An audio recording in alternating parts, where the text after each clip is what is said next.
Chapter 5.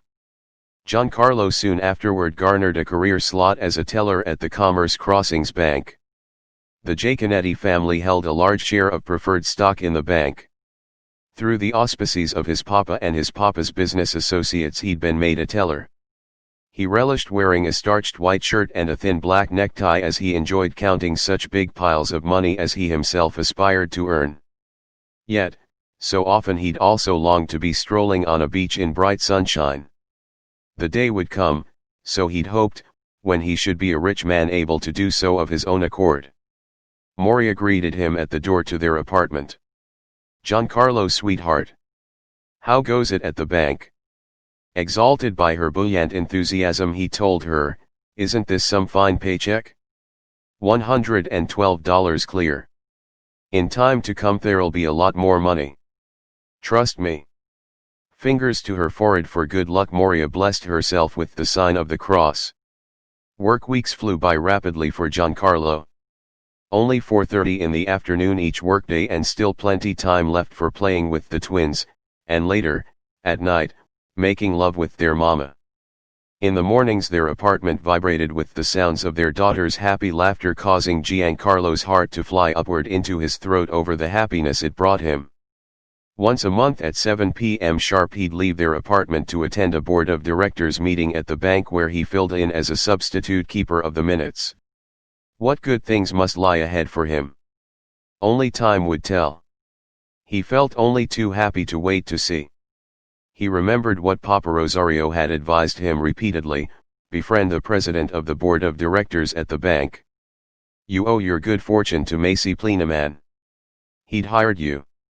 Remembering everything, vividly, especially Papa Rosario's forewarning to offer applause by joining in along with Macy Pleenaman's cronies who owed him for their appointments, i.e., positions, at City Hall.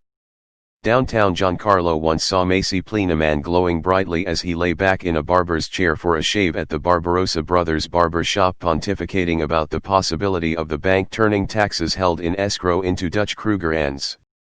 According to most folks in Commerce Crossings, Macy the fat face sure knows his shit.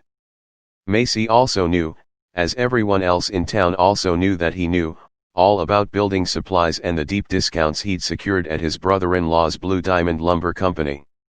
No sealed bids. All business deals got closed in advance of such polite formalities. Macy displayed a finesse typical of such small-time thugs as wield a blackjack in a manner similar to the way he wielded his gavel at the bank's board meetings. Some folks claimed it'd been his brother-in-law from the lumber company who last month had planted the threatening note the board of directors had received at the bank as an end run meant to protect Pleenaman's scheme to put the guy into a lucrative job with the county. "It'll be dynamite," the note had stated. "The bank's going up in a cloud of smoke unless the directors get wise to themselves."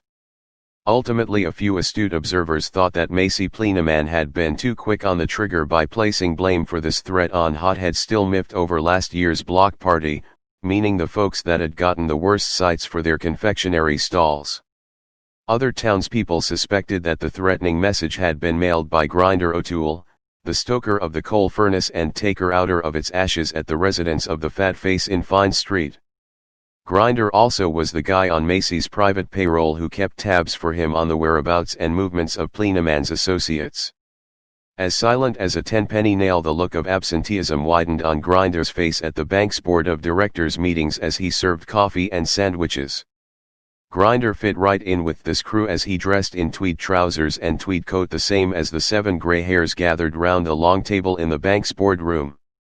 Later on, with their coats off and them lined up and rubbing elbows at the beverage bar at Majori's Tavern, they bought rounds of drinks for the ones who supplied the votes that put them and still other tweed types into public offices in Carbide County. The locals with dirt under their fingernails considered these men basically harmless on the premise that their degree of incompetence and general ineptness prohibited them from doing anything truly evil. But they were dead wrong. Somewhere around 2:30 a.m., while slogging through the muddy water running down the middle of Silly Man's Alley in back of Majori's Tavern, Giancarlo heard someone's muffled whisper, "Hey? Giaconetti!" He exclaimed, "Grinder! I thought you'd gone home long ago. Don't try putting me on. Hear me? Who ya gonna vote for this coming election? Stopped in his tracks by this question, Giancarlo asked, why? Grindr told him, the fat face is backing attorney Nick Delmonico. Come election day your best bet is to put in for Delmonico for judge.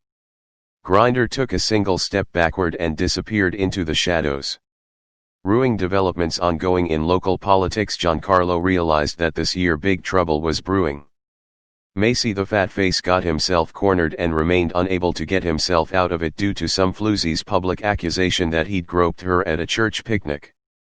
Thinking of his Morias and their daughter's well-being, Giancarlo convinced himself that despite Grindr O'Toole's obnoxious propositioning, attorney Nick Delmonico, being the underdog in this political contest, deserved his vote. To be sure about what he planned to do on election day, Giancarlo paid a visit to his father-in-law Aldo Gruppani to get his valued opinion. "Hello Aldo? You at home, Aldo?" There in the open doorway to Aldo Gruppani's house appeared Grindr O'Toole. Giancarlo said, "Excuse me. I'm looking for Aldo." Electrified stares charged Grindr's red eyeballs. He told Giancarlo, "I heard you been misbehaving." "That's so." Sullenly Giancarlo said, "Is, or isn't Aldo at home?" Grindr twisted around on the doorstep. He asked Giancarlo, "Thought much about who you'll be voting for come election day?" For something to say, Giancarlo repeated, "Is Aldo at home? Wanna come in and see for yourself? Or do you trust me when I say he ain't home?" This predicament caused Giancarlo no small discomfort. As he climbed in behind the steering wheel of his automobile to take his leave, he'd heard Grindr calling out to him, "Don't be a bonehead, you bonehead." Back home in their apartment, Moria's glaring gaze seemed expressive of nervousness and discontent. "Nevertheless, come on big guy," she said, shooting a smile of acceptance at Giancarlo, "let me hug you." What had surprised Giancarlo was the way she then had flung herself into a kiss that proved so sweet and so satisfying that he put all that was troubling him far to the back of his mind. The following day at the bank, Giancarlo told himself, "On my second home. I oughtn't to have stayed up so late last night making love with my Moria. Now I'm 10 minutes late for work here at the bank." Inside his cubicle, he flipped his raincoat in the direction of the coat tree. Ringer. He pulled open the filing cabinet for the Blue Diamond Lumber Company's account and double-checked to see to it that before closing yesterday he'd positioned the most important documents at the front of the drawer so that Mr. Pleenaman's brother-in-law's lumber company's records were readily available for examination. Then he headed for his teller's station. "Mornin' Katie," he greeted one of the other tellers. "You're late for work," she, Kathleen Odell, informed him. "Out gallivanting once again last night along with Grindr O'Toole? Straighten your necktie. Mr. Pleenaman is waiting to talk to you in his office." Yeah sure. What does Katie Odell know about the price of potatoes?" Giancarlo was telling himself as he walked in on Mr. Pleenaman without knocking to announce his entry. "I'm not your old man," Pleenaman told him squarely. "Moreover, my office isn't a barn." Giancarlo saw by the way Pleenaman had arisen in back of his desk that he'd something important to tell him. Thus, he apologized for having forgotten himself by walking in. This room was Macy Pleenaman's inner sanctum sanctorum, his bailiwick. Giancarlo accepted this as a fact. Pleenaman stood face to face with him and said, "All we want to know, Jaconetti, is why you'd nailed Nick Delmonico's good name to a cross when Grindr O'Toole had spoken to you in Silly Man's Alley." The weight of this false accusation sent an electrifying jolt of anger throughout Giancarlo.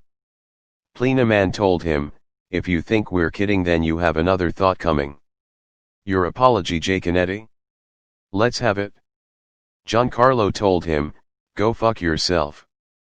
Pleenaman barked, "You're fired." Straight to Macy Pleenaman's face and in a raised tone of voice, Giancarlo spewed, "Go fuck yourself, you horny fat fuck." Pleenaman went wild with anger. "Don't you dare insult me, you self-indulgent jackass. You're obligated to me. Is it any wonder your old man and everyone else is so disgusted with your antics?" Out came the fat face's green cigar. He used it to punctuate his remarks, informing Giancarlo, one hand washes the other. You didn't enlist your services here at the bank. You were invited to join these ranks. Now you're washed up. The killing guilt brought on by the realization that overindulgence had cost him his job and his wife's and children's financial security. Fearful of antagonizing Macy Pleenaman any further, he held his tongue. But when Pleenaman laughed in his face, Giancarlo gripped the back of a chair tightly and he rammed it into the fat man's belly. Once again back inside Jimmy Maggiori's tavern, the bartender told Giancarlo, "Sworn you and they did. Sacrificed a lot on account of those bozos, haven't you? Say. Giaconetti. Listen up, buddy. The bum's rush is the bum's rush, but it shouldn't be enough to louse up Rosario Giaconetti's kid having a great day. Buck up." A half-dozen pints of ale later, the bleak and dirty street disgusted Giancarlo. He cursed the chilly downpour. His motivation and courage lagged. Next, the broken-hearted plod homeward until he accidentally danced wildly after slipping on a smear of axle grease dropped from the undercarriage of a truck hauling coal. Every inch of his clothing now was sopping wet. "See the poor condition he was in," Moria exclaimed. "Dear God, Giancarlo, how'd you get so bloody?" He saw tears slaying down her dimpled cheeks and, feeling as foolish as the fool that he was for feeling sorry for himself, he'd snapped, "Mind your goddamn business."